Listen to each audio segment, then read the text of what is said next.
Welcome to the Why Not podcast with me, Chrissy Hawkins. In a world where everybody asks you why, I'm here to ask why not. So sit back and relax or walk and listen and join me on this journey as we try to answer this never-ending question. What makes people say, why not? Fun. So hi guys, welcome back to Why Not. I have got my first guest on in a while and I'm really excited to bring it to you. So this is Sonya McAleer. She is a confidence coach from Inner Balance Coaching. And I just want to welcome you to the podcast, Sonya. Thank you so much for having me. I am so excited. And I'm also so excited to be your first guest of your, I suppose, what your autumn series it would be. So I'm very honored. Thank you so much for inviting me on. How are you? Yeah, it's funny. Like I never really considered it a series, but I did take 2 months off, so I'm like, I'm calling it a series now. Yeah, I think that's okay. I think you are allowed to have the markers. And I am delighted to be the starting point of the new one. Brilliant! I'm delighted to have you here. So firstly, I just need you to tell us all who you are and what do you do. So I am a confidence coach. I run a business called Inner Balance, and the clue with that is kind of in the name. I am always striving to help people find inner balance, and it's all about strength within ourselves and being positive and figuring ourselves out, but finding that balance within ourselves between life and work. So I work with clients to help them step into the best version of themselves, and it's something that's really deep in my core because it's work that I've done within myself. And I'm based in Tyrone, but I work virtually. So I kind of work with clients all over the place, which is the beauty of technology now. So I can work from, well, I was going to say sunny climates, but Oma at the minute, not so much with the sunny, but it is what it is. It's sunny in Dublin, but it's freezing. The temperature's really dropped, Yeah. but that's the joy of this country. Yeah, it's fantastic. I can understand the sunny climate's call. So, can you tell me how you came to the confidence coaching? What kind of your story and background? So I've been coaching for a decade, which is the scariest word I think ever. And I just hit 40 there recently. So I was like, oh my goodness, I'm into a new decade. And I was like, oh, it feels old, but it's not. I was coaching in the equestrian world actually for a decade. I have been involved in horses for the majority of my life. I moved into equestrian coaching back in 2016 and have always had, I suppose, a passion for helping people feel more confident because it was something that I really struggled with. So it was always so deeply rooted in, I suppose, how I felt about myself. And I wanted to help people not feel bad about themselves and for them to be the best version of themselves. So my coaching was always kind of revolving around how people thought and about themselves and or about their ability rather than like how they sat on the horse. I have had the joy of working with so many amazing clients and horses over the years, but over the last couple of years, I could see that really the passion was more the confidence side. And I, again, it comes back to the weather. I was getting a wee bit fed up of standing out in the wind and the rain and the snow and the hail and it's the middle of the summer. And just living the life of a freelance coach kind of got to me, to be honest. If I'm going to be truthfully honest, my clients were amazing, but I thought I could do the work that I'm so passionate about in a different way and not have to travel the length and breadth of Ireland and live my life in the car and have to deal with all the elements. But I still could get to do what I want to do. So after doing lots of work on myself over the last 10 years, and probably a lot in the last three, like I turned the volume up on that in the last three, I thought it's time to move the business in a slightly different direction. So it was, I can help people on a bigger scale and I can help people from anywhere. So I do have clients like I'm working with a club tonight and I have 30 people on a Zoom that I'm teaching them about dealing with competition nerves. Last week we dealt with building confidence, but like I can do all the things I'm so passionate about from the beauty of my house, or wherever I want to be. And as much as I love the horses, it was just a time for change. Moving into a new decade this year was powerful for me. And I said last year, when I was 39, that I was going to work at becoming the best version of myself. And part of that was changing the business. So that's where the shift has came from. But the driving force has always been the same. It's always around people's wellness and how they think and what we can implement, what tools I can help them get so that they can become the best version of themselves. When you were coaching, do you find, or now you might notice this in life as well, like do you find that the equestrians struggle more with confidence, or is it kind of like a general person problem? I think it is a general person problem, but as an equestrian, we're faced with a lot more, a lot of different challenges. We're having to deal with an animal first and foremost as well. But we're facing challenges, but we're also given lots of opportunities for growth within horses that we don't actually realize that they're there. So things like dealing with setbacks and overcoming a bad round, all of those things as an equestrian build resilience within us. But confidence is a massive factor through all parts of life and that people struggle with. And I see it in, like, I'm predominantly working now with female business owners, which wasn't really the direction I thought I was going to go in, but it has just naturally progressed into that. But then I've been running my own business for 10 years, so I know the peaks and troughs of doing that. But people are facing the same struggles. And if I can teach somebody to organize their time better, believe in themselves, show up for themselves a bit better in one part of their life, they can lift that skill set and put it into something else. So all the skills that I learned as an equestrian have shaped me into having confidence in, like, standing on my own 2 feet. Somebody commented this year that they've never seen me so level and calm as a rider, and that they're like, it's just on another level. And they're like, it's just quiet confidence. And I laughed and I said, that's because that's who I am now as a person. Yeah. So even on my own 2 feet, that is who I am. I'm grounded, and it transpires through all parts.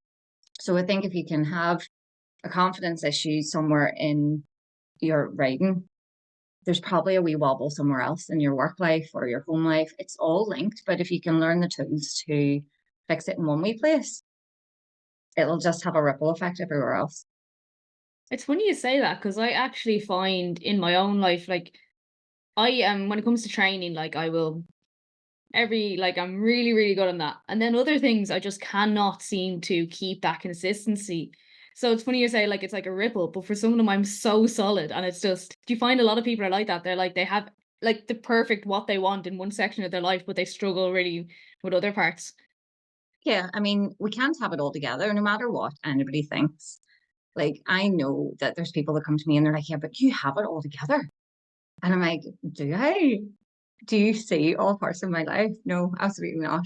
I'm really good at bouncing back from stuff, and overcoming challenges, but I don't have it all together. There's always going to be parts that we need to improve on.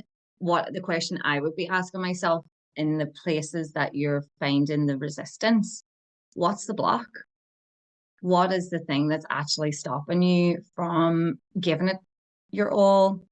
Or maybe is it that little voice inside your head that's giving you that little negative monologue saying, oh, maybe you need to do this way, or could somebody else do that better, or am I capable of doing this? It's taking a step back and looking at the situation through a different lens, I think sometimes helps. Because like I will go into things and feel so solid within myself, but and lots of parts are all together, but there is things that I step into and I go like, You can curse if you want. okay, I kind of like, I could see that pause, like she was going to say, "Oh shit," wasn't she?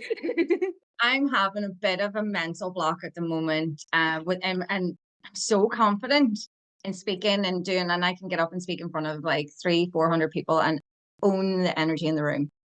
I'm having a mental block that I'm having to work around about recording my podcast. And I recorded episode 1 about a month ago and released that on my 40th birthday. And now I have to go into doing solo episodes because I know I need to, and it's more reps and it's practice. Oh, I've had such a block. Um, because my first episode was my friend interviewing me, so I had her to bounce off, and so I'm having to work through that. So I've had to step out of it and go, right, why am I not wanting to do a solo one? It's not that I can't talk, like, oh my goodness, I can talk the hind legs off a donkey. Like, I have that capability. But I think it was just judging myself a wee bit and thinking, am I good enough to do a solo one? Will people want to listen to it? And I've had to do a deep dive on that and really push myself. So you can be really solid and strong in so many things, but it's normal to not have the full belief in yourself in other parts, but it doesn't mean you can't get it. It just takes a bit of work, and it's about questioning what's the block. Why don't you want to do that? Like, why don't you want to show up? Like for me, it's things like I'm trying to train for a half marathon.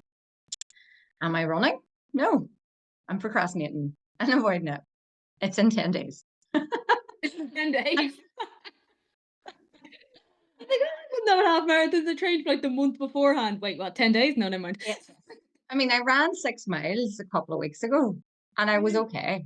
So that's just I under. need 7 more then. Yeah, I think it's okay. I mean, I have to tell myself it's okay. But we stand in our own way sometimes, and we do know we're doing it, but we're choosing to ignore it. It's like we're putting it in our blind spot sometimes. But I think we just have to question ourselves a bit more, and that's the key thing, I think. Yeah. I have a good one that might help you if you are going to run again before the half Yes, marathon. I would need to. Yeah. My logic before any time I've done them, even if I've been undertrained, was if I run 16K, which is 10 miles, there's only 5 more K to go, which is just another half an hour running. I Which think makes yeah. So I was like, it right, works. I did 10K in just over an hour. Yeah. So I know I know I've got this. So that's why deep down I'm like, it's fine. Because I am also the most stubborn person on the planet. Which I have Um, gotten through them sometimes as well. yeah, it's a real strong resilience that comes from horses. Oh yeah. Like that not giving up is coming from riding horses that were difficult for most of my life. So a half marathon is fine. It's fine. Congrats. Yeah, the grand. Check back in about 2 weeks. Haven't heard from Sonya in a while, sure, right? Yeah, sure, right. Don't see anything on our social media. They're It'll very be quiet. okay. Yeah.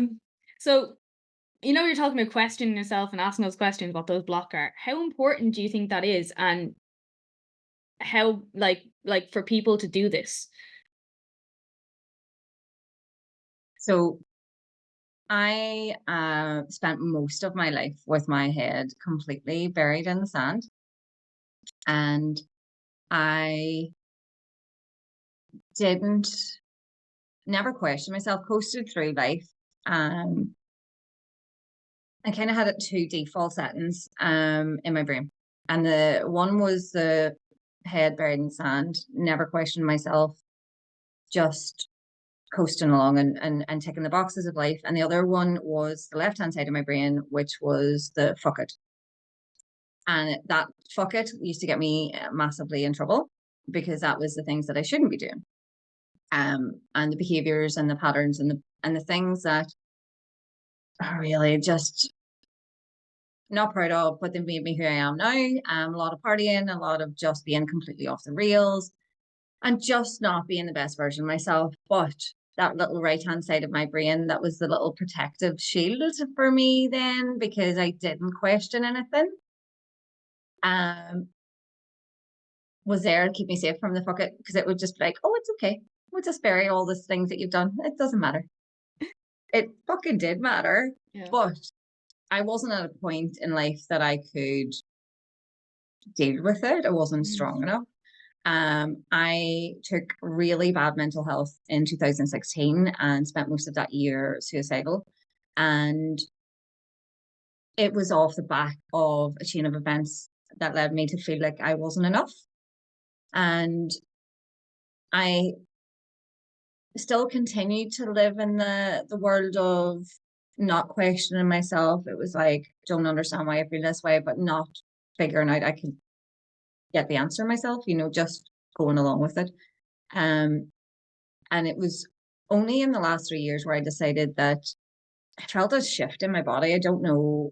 I can never fully explain it, because it did feel like something just changed in my body, and it went, hang on, you need to figure this stuff out. Enough is enough. And I don't know why that came. Well, I mean, I was about to get married. I then decided I did not want to get married. And I threw a very large grenade into the middle of my life and blew it up. I got to watch what happened, and it was the best thing that I've ever done. Lovely fella, would have had a really safe life, but was that life for me? Absolutely not. So that shift, that internal shift in my being, made me go, hang on, right, let's figure out everything. So that's when I started into question myself, why do I feel this way? Where did that come from? And it's like the seven layers of why, or there's some actual scientific thing. I'm not about science. I'm about emotions and feelings. And I think it's like, ask yourself why 5 times to get to the actual reason. Yeah. So cue a big deep dive into me 3 years ago. And look, I'm still figuring stuff out now, and it's really exciting. But the questioning is so important, because if you continue to live, I could have just continued to live my life with my head buried in the sand and coasting along and not questioning anything. But like it's like inaction, I'm just living for the sake of living, but am I actually living? No. Like, having a safe, content life, there is nothing to be, that's not to be laughed at. That's really important. But I want to go towards the things that set my soul completely on fire. And I want 100% happiness, whether those are little glimmer moments that happen, like hit me as quick as a lightning bolt and they're gone. I want those feelings. I want to feel like I have lived. I don't want to get to the end of my time and go, I wish I had of. I wish I had done this. I don't want to live a life of regret. But to do that, I have to question myself all the time. And I think people are scared sometimes to ask themselves the hard questions, because they know the answers. We all know the answers. We just have to get there, and we have to peel the layers back. And I love peeling the layers back now. Like the new, like Sonya 4.0, I suppose, for 40, is like the best version of herself right now. But I still keep peeling layers back, and I keep having like these light bulb moments, and I'm like, holy shit, that's why I felt like that, or this is why this is happening. And I'm like, it's so exciting. That's what lights me up now, is like all the learning. Starting into it 3 years ago was horrendously hard. I went off the path quite a few times of self-discovery. It's not a straight road. It will be up and down, and difficult, but you have to face it. And I think tapping into being strong and wanting to come out the other side is really important. But I kept asking myself again, when the chips are down and I don't want to ask myself the hard things, I'm like, well, do I want to stay as I am? Do I want to continue to feel stuck? And I think feeling stuck and trapped, and for the fear of change, is really, really powerful. And it's something I'm actually diving into massively at the minute, like in my own thought process about the expectations around everything that we do in life. And people expect you just to play it safe, but why? Yeah. Why do that? like, why not go and throw the grenade in and see what happens? Like, all my grenades I have thrown 3 big ones in the last 3 years. Okay. And they are shaping the life that I want. Are they difficult? Yeah. Are they surrounded by really hard questions? Yeah. Is there shrapnel that kind of affects other people? Yeah. Will the other people all be okay? Yeah. I have asked myself the hard questions. I process it all and I keep asking myself every day, how am I feeling in this moment? Why am I reacting in this way? How can I do it better? How can I show up for me better? And I think that more people are honest and upfront with themselves about asking themselves why and not just coasting along, they'd all be a lot happier. Yeah. Yeah, I think you're 100% right. I fully agree. I've kind of been on that kind of start of that journey myself. And I think it's still up and down, but you do have those like, like light bulb moments as well. And you're just like, oh. And it's I like a love really them. exciting thing. It's Yeah. not like you don't feel sad or anything about it, but you're No, just like, "Ah." it's the realization of things. I love it. And that's why I love coaching. Like, and that's why I love doing the confidence coaching, because I have now got the skill that I can ask the right question and I can help somebody get from feeling one way about themselves to feeling like I do. Like, if I could bottle how I feel within myself, like I've never felt as grounded and so secure in myself as a person. Like, I wish I could bottle that because I never, like, I went from not wanting to be on this earth anymore to standing in front of a room of people and teaching them how to step into the best version of themselves. And I just know that my energy is through the roof. I'm just, and it's like, it's the quiet confidence. It's skills, but the road is a really exciting road to be on. And I'm delighted that you are starting it, but it is going to have its ups and downs. You're going to go off it a lot. I mean, I used to drive my mentor crazy because I'd be like, right, I want to be the best version of myself. And he'd be like, right, okay, so you're going to go and do this. And I'm like, yeah, okay. And then he wouldn't hear from me and he'd be like, what's the story? And I'm like, oh, I went out drinking. Went drinking and well, went out on Saturday night and I didn't feel great for a couple of days. So like drink, like you just have patterns that you have to break. And that's the work. I now don't drink. And Mm. now, I was gonna say that um, you gave up drink. What one, what fueled that decision, and two, yeah. why how do you feel since you did it? Because I think a lot of people, when you say you don't drink, I don't know about my age group, they'd be like like, even sometimes if I decide I'm not drinking, I'd be like, I'll bring the car, because then they stop asking you questions. Yeah. There's still like this stigma around it, isn't it? It's like There's still about a people. stigma about not Yeah, doing unhealthy habit.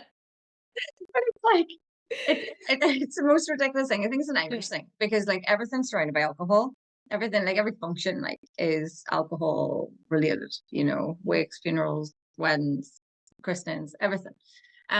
So drink for me, yeah, drink for me is something I probably should have stopped when I started. I am not an alcoholic and I'm very open about this now. And I've got to a place I can talk about all of this, but I have an issue with drink. Like, I love the crack, Chrissy. Like, I am the like the social butterfly. But you like, and I love interactions, but you throw drink into the mix. I never had a cutoff point. Hmm. So when I struggle with my mental health, obviously when you have mental health issues, a lot of that is a big issue for me was that I had no control. So when I worked, was trying to manage that as best I could before I started doing any work on myself. Anything that was out of my control used to derail my thinking, and I would really struggle. Because, and I always say now, like I'm very logical and I need structure, I need control because I know that's how the inside of my brain works. When I had alcohol, there was no control. So I could have went out one night and had 5 pints. I could have went out the next night and had 40 or not knowing when to stop. And it was the waking up with the fear and the anxiety and just hating on myself and hating on that version of myself. And then that fuck it side of my brain kept kicking in and being like, fuck it, it's okay, it doesn't matter, fuck it, Mhm. sure, have another drink, fuck it. Um, and the COVID came, and before COVID, we wouldn't have drank in the house or anything. Like it was that we would have drank when we went out and whatever, and the control thing wasn't too bad. Then COVID came, and there was nothing else to do. But well, there clearly was other things to do. But Oh yeah, don't worry. I totally I was on this buzz. I understand. yeah, so there was an awful lot of gin consumed. And like I don't know about you, but around us, little companies started doing like the deliveries of alcohol. Like Jesus, Mary and Joseph, that was just next level. The amount of gin that was consumed in our house through COVID.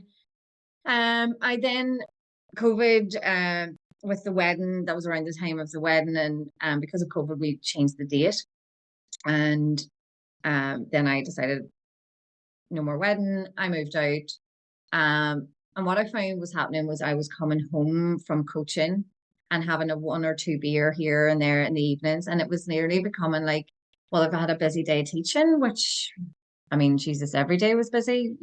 This was just a bullshit thing. It was a bullshit story. I was telling myself that to make it okay, again, head in the sand, fuck it. It's all the little stories that I was telling myself. So I did decide. I had one session of alcohol. The hangover was so bad. I was like, right, that's it. I need to stop. And I stopped for about 6.5, 7 months. But I never openly admitted. I was like, I'm just taking a break because my hangovers are so bad. I couldn't even verbalize to myself that I was stopping because I'm a bit of a gobshite and I need to not drink. So I couldn't get to that point. Started drinking again, back same habits, same patterns, no control, just making bad decisions. Um, and I'm working in an industry that I am in social media a lot. I am the face of my business. I am the brand. I can't go out and get off my face drunk. So I did. I went one last hurrah. Oh my God. It near ruined. It put me right back to really bad mental health in a really quick way. Um, and that was terrifying Mhm. because I had worked so hard to not feel that I didn't want to be here anymore. Like I had worked so hard. And then one day's drinking completely put me back to it. I spent a couple of weeks like just on the floor. And I said, that is it. I had a phone call with a friend, and she said to me, on the day before I started drinking that day, I said about making myself the brand and like inner balance is going to be a real thing. And I'm so excited for that business and make the change. And then I went and got really stinking drunk. And I'm not proud of it. And I'm proud of myself now for talking about this because I haven't talked about this, and this has been something I've been working up to. So Mm. um she phoned me the next day and she went, so, and I went, yeah, I know. She was like, just, you want to be the brand. And I went, I know. I was like, that's it. And I was going to ballet around 2 weeks after, and it was going on a self-love retreat. And there's no alcohol at the retreat. So I was like, right, I need to work up to stopping drinking. This has to be a thing. Went to Bali and had 4 or 5 days on my own, solo travel, great time. And I had 2 beers. I didn't even enjoy them. And I was like, that's it, I'm done. And that was on the 19th of August. And I have been completely sober for over a year now, and I have not looked back. And I think it has been so easy. I haven't wanted to drink. I haven't been tempted. I have been out around people drinking and I'm the most sociable I've ever been now. Probably more than I had been in the last few years, but because I got to a place where I'm comfortable in saying that I have a problem with alcohol and Mhm. this is why I don't drink. I am so good about it, and I love all the little I love a pint of zero Guinness. Everybody knows that that's my wee thing to go to. And life's so much easier. Like I'm the better version of myself and not hungover, not beat myself up for days. And like I'm a big supporter if people want to have a drink. I'm all for people, just not me. Mm. I just don't have the control. So yeah, It's funny it's because been a journey. Yeah, no, it's really interesting because the things you're saying, like I know a lot. I've felt a lot of those similarities myself. Like even, and it's that thing like you're saying, like I'm going to be the brand, and then you go out and get pissed, like, and it's that thing of like you're about to make a good stride forward, so let's ruin it. Yeah. Self-sabotage. Yeah. This is it. Oh my goodness, that's what it was. It was like, oh, you're about to be good. Oh no, no, No, no, not that's yet. too scary. This Yeah. change is scary. The fear of success, also scary for some people. But yeah, it's that being the brand and like being we want our businesses to be successful. And a massive part of my business is that I am the face and Mm. I am on social media every day. And now I've launched my podcast. I am in the media, and people do recognize me. But I don't want them to recognize me as your doll that was steaming drunk, and making an idiot of herself. Like, nah, it's not for me. So yeah, it's been one of the best decisions that I made and one of the easiest, but it was only because I mentally had got myself to that point. I couldn't admit it before, and I've had years. I really should have stopped drinking when I started as a teenager. It's never good. And I let it take a hold. Yeah, and it's interesting you were saying as well how you don't mind people not or who are drinking, like Mhm. kind of power to them. Like, do you ever find it's really weird like that? Like, people who don't drink, and I know this because my auntie gave up drinking a few years ago. Kind of, she had dry January and never stopped. um, Fair play. and you like it's the people who are drinking are always like, "Why aren't you? That's weird." Like, whereas like people who don't drink are like, "Yeah, fine, you drink, you go drink," and then they're like, "No, I can't drink around you." But is it that they are projecting their own feelings I think so. of, oh, maybe I shouldn't be having a drink. So like I wear many hats in life. I also I do the door in a nightclub in Oma. And so I do a bit of bouncing. But just my best friends work there and they were like, we got you a wee job. I know it's so random, isn't Yeah, it? I love it. They were like, we got you a job, we can get you out of the house on a Saturday. And I was like, I like being in my bed at like 10 on a Saturday. I'm such a granny. But I am surrounded by drinking people on a Saturday night. I haven't worked in ages, to be fair, because it's been quiet, but you just see the same people all the time. And I'm like, it's kind of sad that, like, but if that's for them, that's okay. People enjoy a drink. I just couldn't. I took it too far. Mm, And that was my problem. But yeah, the people that judge it still, and it does still happen, there's still oh, sure, go on, you'll have a drink. And there is still people in my life that have said to me in the last 12 months, oh, sure, you're going to be ready to give it up now. And I'm like, No, I'm just yeah, not a drinker.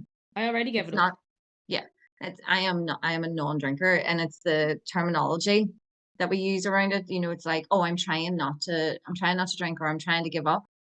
That in your own subconscious, you're not. Mm, You're still that drinker or smoker or whatever. So it's the terminology that we even say to ourselves or to other people is really important. So I am very quick, like if we're in a situation and I'm like, people are like, oh, do you want to blah, blah, blah? And I'm like, oh, no, I don't drink. mhm. And it's just owning it. But so many more people are going down the alcohol free thing now. There is so many more options, and like people are getting more and more open to the wellness behind not doing it, and the cost. Like, Oh yeah. although to be fair, a pint of zero Guinness was a fiver the other week. I was like, I'm sorry, sir, a fiver? It's like, surely it should be like free. But You apparently know, not. it's really funny every time I go out and I'm deliberately not drinking because I do tend to do dry January, which might go into February sometimes. Or if I've like made a decision, I want to go out, I want to socialize, don't care if people are drinking or not, I'm not drinking. I only drink water because I cannot justify paying that much on non-alcoholic beers. I'm like, if I'm paying that much money, I want a buzz. I hear you. My dad said this. My dad said this yesterday. We were talking about the whole price of the Guinness or whatever, and he's like, "You basically paid a fiver for a thing of water." And I says, "Oh no, I didn't." And he was like, "But you might as well have." He was like, "There's no alcohol." But yeah, no, I get you. It's the cost. But then it's the social. I suppose it's the sacrifice of I'm very rarely out. We might do, me and the girls might do a random Sunday and we'll be like, shall we go for a little pint? And like the girls that are surrounding me are like, they make choices to just not drink. Like they're, most of the time when we go out anywhere, actually, we all went away for my 40th, and the only alcohol consumed in 4 days was 2 pints of Guinness, actual 2 pints of actual Guinness, which was my sister, and one of the girls had a glass of wine. Yeah. Everything else was zeros. And you still had the crack. Oh, we had the Yeah. best weekend. Oh my goodness. We sat up playing Cards Against Humanity. Oh, what a game. Oh, such a game on the Friday. We started like 2 in the morning or something playing that. And I mean, I was sore from laughing. And then we had a pint, like I had a zero. We sat and watched the sunset on Saturday night. And like, I mean, in the harbour at Scaries, like just magic moments. And those are the moments that I'm going towards in life, and that's the life I'm building. Alcohol doesn't fit into that, but absolutely no issue being around drunk people. Find them. I get to a point, obviously, in the night where I'm like, right, I've had enough. But I have the car, so I can be like, see you later. Yeah. I'm away. I'm not trapped. So as long as I always have an exit route, I'm good.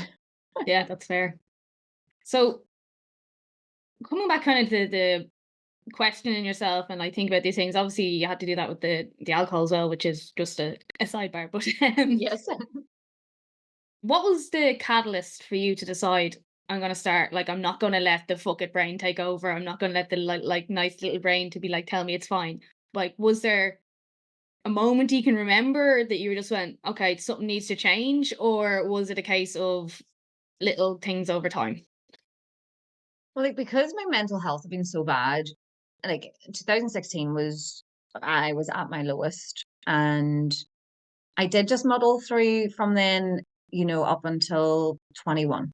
Um, like going ahead as if everything was okay, but just still having moments of the anxiety Mhm. or, the self doubt and the imposter syndrome. And I don't know, I think it was just, I didn't want to continue that way. There was a shift in me and I went, hang on, I don't want to feel like this for the rest of my life. Where, like, if I was going to work with new people that I hadn't worked with before, I wouldn't have slept the night before because I would have worried that they weren't going to like me, or they would think that I didn't know enough, or that I wasn't good at my job. Absolute bullshit. Like, I mean, it was just the story I was telling myself, and I needed that story to change. I don't, I can't say it was probably just a lead up of different things where I went, hang on, there has to be something more. And I think the grenade of the wedding, realizing that I was in a space where I wasn't happy and being brave enough to make that move, then it was like, right, okay, I have pulled the pin on a really large grenade. I have two choices. I can just throw that grenade and sit there and do nothing, or I can actually go and take action. And so somebody said, I was at a talk recently and somebody said to me that you have to take action in life. You have to take action like your life depends on it. And that has stuck with me recently, because inaction is just so sad. Mm. And I didn't want to be, I don't want to be that person. I want to make the bold moves. I want to go towards all the things that light my soul up all the time and see the world and do all the things. But I couldn't do that without diving in to who I am, and getting control back. I think not wanting to feel inadequate, not wanting to doubt myself. I wanted to look in the mirror and like who I saw, because for a long time I didn't. And that only changed in the last 12 months. That was kind of the last puzzle piece, of becoming the best version of myself, or, loving myself. My negative self-talk was terrible. I told myself I wasn't enough for years. Um, And I wanted to find out where that came from. And I worked through that and figured out there was a few different events that led to, that was the narrative that was embedded into my brain. I now know that I am more than enough for every situation, and what I bring to the table is exactly what's needed. I'm so solid and secure in myself, but I had to peel all those layers back like an onion and go, right, hang on. Why am I feeling that way? Where did that come from? What caused that? And it was just about not wanting to feel that way for the rest of my being, you know. And last year at 39 and taking the leap of like cutting the alcohol out, I said, right, by the time I'm 40, I am going to be the best version of myself. That was my promise to myself, and I verbalized it. I was like, this is what I'm going to do. And again, I had to go on another deep dive and of, right, why, when you look in the mirror, why do you not like what you see?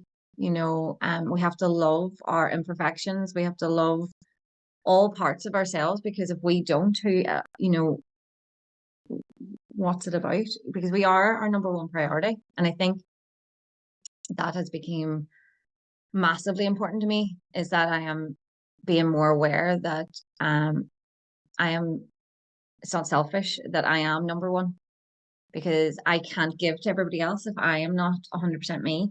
And I also can't, how can I be authentic and run a business about being the most confident version of yourself if I don't like who I see, you know?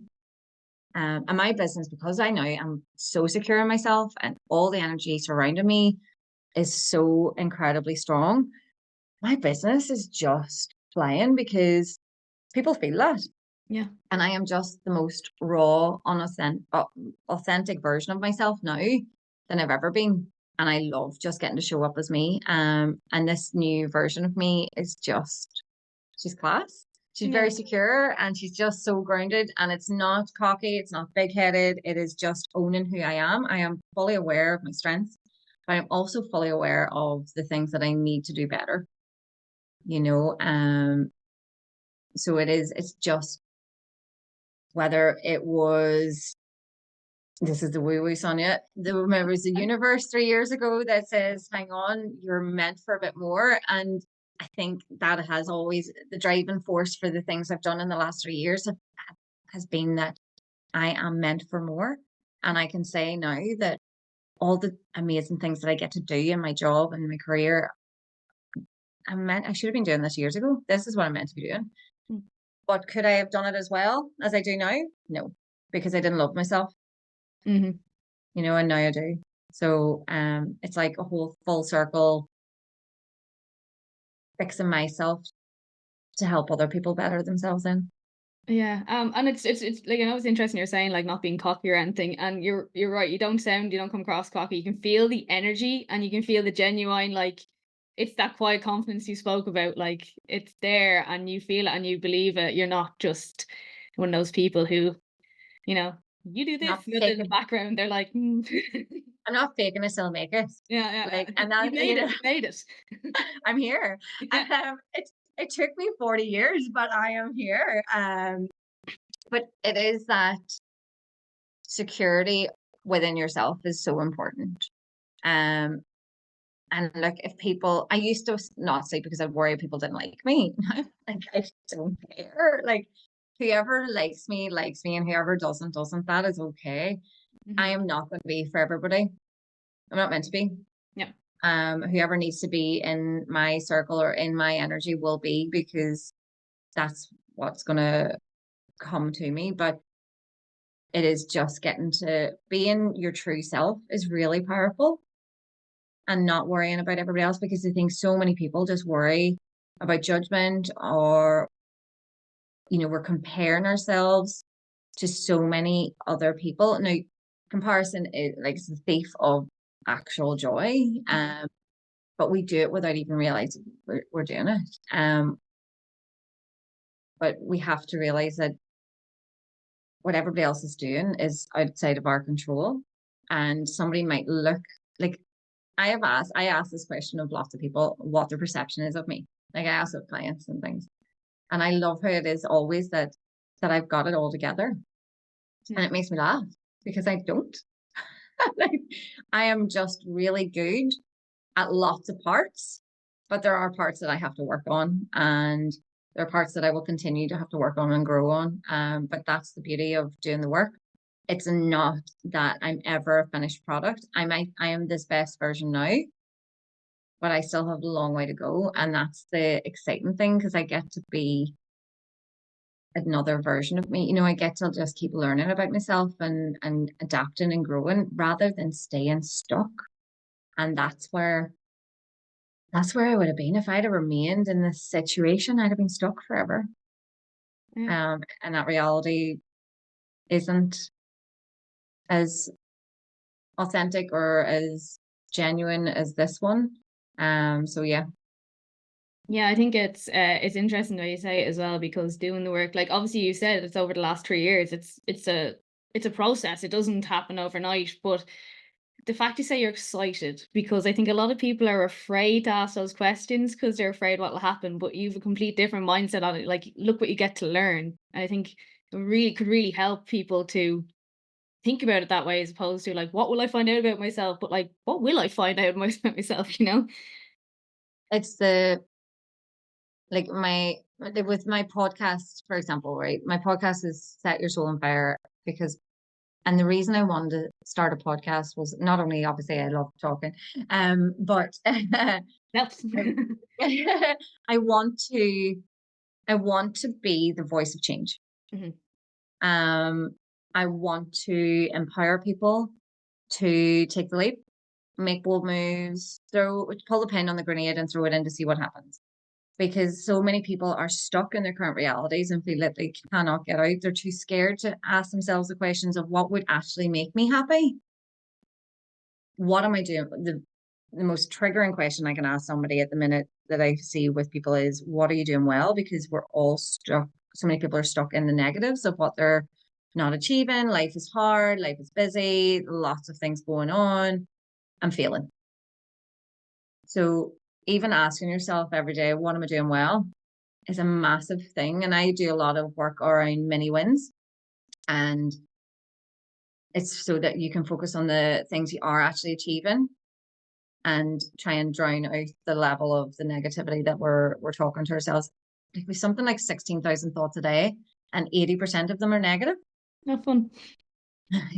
How delightful. Yeah. So I am all about Humans. catching it, trying to change it. But the podcast has become my vehicle now. That's just how I see it. I'm like, right, this is my opportunity to hopefully spread to the world that you can ask yourself the hard question and you can make change and everything will be okay. I have thrown lots of big grenades and they are difficult. They hold a lot of emotion. I have processed them all before I've thrown them. I am not a spontaneous person, right? Throw and run, see what happens. Yeah, no. It's all so now. Sometimes the pulling of the pin happens, but that's something like spontaneously, but something's triggered it. Yeah. And emotions triggered it. That's fine. But the logic behind the moves I'm making, it's all thought out. I'm not doing these big bold moves on a whim. I understand that they're going to have impact on other people, but I keep coming back to, well, how is it going to impact me? Mhm. So staying in a place of being stuck and not taking any action in life, how is that going to make me feel? How am I going to be happy? Do I want to stay there? How can I do it better? What would the ideal life look like? All the questions that people are terrified to know the answer. Some people are scared of change, and that's okay. I'm not saying everything has to be big, bold moves like calling weddings off. That is a big one. I am How many aware. like failed engagements are going to happen now off the back of this Well, podcast? there was a few in my circle that year, and my dad did ask me what was I in a club, and I said, yeah, the membership is free. The crack's a bit dodgy sometimes, but if you want to join, but yeah, I'm not here to say, yeah, call, call your wedding, but don't stay stuck and stuff. If you're unhappy or if you feel like something could be better, ask yourself how or why. And I think it's okay to find it scary. Like, I'm excited about my changes. Doesn't mean throwing the grenades isn't scary. Like, I'll dive into more of the grenades on my own podcast, but they were terrifying. They were big, they were bold, they're terrifying. Even the not drinking, terrifying. Something I needed, but again, it was, well, drinking was part of my identity, part of who I was. So if I take that away, who am I? Will people still like me? What will people say? What will people say about me not drinking? Isn't that a ridiculous thought? Yeah. Isn't it? Like, who cares? I'm not cocky. I'm not anything. I'm self-assured now and secure within myself. The people that are around me are so important to me, and the right people know that I'm not cocky or that I'm doing the things on this journey for the right reasons. So I think having your circle tight is also important, especially if you're going to make bold moves and make changes. Know who your network is and know who you can call on, because you need people to talk to. Yeah, absolutely. That's so important. If you have the wrong people as well, it makes it incredibly way more harder to make these changes. Yeah, definitely. So I think that is pretty much everything I have to ask you, Sonia, except one question which I'd like to ask every guest at the end of every podcast, and that is going to be, what is the best advice you've ever been given?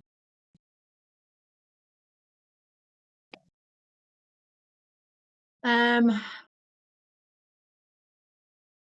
friend of mine just told me just to keep showing up as me. And they were kind of there at the start of this journey. And we don't talk as much now because life's busy or whatever, but I know they're always there. Um, but they check in every now and again, but it's just I see you're doing the thing, because I'm showing up and doing the thing and showing up as me, and that's all you can do. Because it's realizing what I bring to the table and how awesome I am. And I think if more people believed in themselves, they would achieve so much more. So show up as you, because you are awesome for all your own reasons. And that's the best advice I could give to somebody else. I absolutely love that. It's so simple and so true. Um, Before you go, Sonia, can you let everybody know where they can find you? Yes. So they can find me on Instagram mostly, as Inner Balance underscore Sonia. I have a new website which is coming soon. It's in the mix, and that is sonyamacaleer.co.uk. And if you're interested in listening to me talk, not that I've probably talked enough for an entire country today. But if you want to hear more, you can find me on Spotify under Set Your Soul on Fire with my podcast. And it's also on Instagram as well, and Set Your Soul on Fire. Deadly.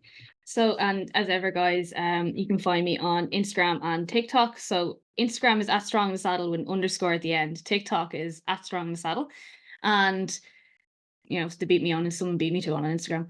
And then my website as well is www.chrissyhawkins.com. So I just want to say thanks again, Sonia, because I do think this was a very authentic conversation. You came across and it's true, your energy is transferable. I said it earlier in the podcast. You really really believe, not that you shouldn't believe what you're saying, but what I mean is you are true in what you speak and how you say it, and it's infectious. So really, thank you for joining us today. Thank you so much for having me on. I loved it. And I loved not knowing what we were going to talk about. I am as I always joke, I am the queen winger. Like, I'll just wing a conversation, I'll wing a live or something. So this has been brilliant. I've loved it. Thank you so much. Thank you.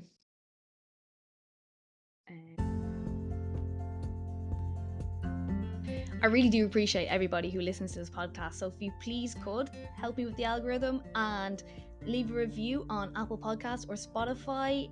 And even, if you want to reach out and suggest topics for me, I'd be delighted to hear from you. Drop me a DM on Instagram or TikTok. And thanks again for listening.